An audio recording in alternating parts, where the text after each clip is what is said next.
Hello guys, તો આજે તો હર્ષે એના પપ્પા આગળ જીત કરી કે પપ્પા મારે તો તમારી સાથે પેટ્રોલ પંપે જ આવ્યું છે. એટલે હર્ષ તો સવારમાં તૈયાર થઈને નીકળી ગયો તેના પપ્પા સાથે પેટ્રોલ પંપે જવા માટે.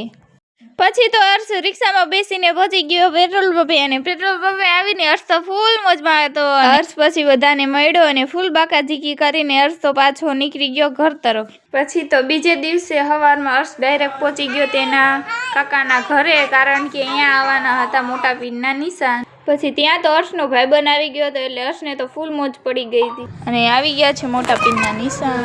પછી ત્યાં ફાત્યોને એવું પડાઈ ગયું હતું ને હર્ષ આવી ગયો તો એના ઘરે આવવાના છે નિશાન.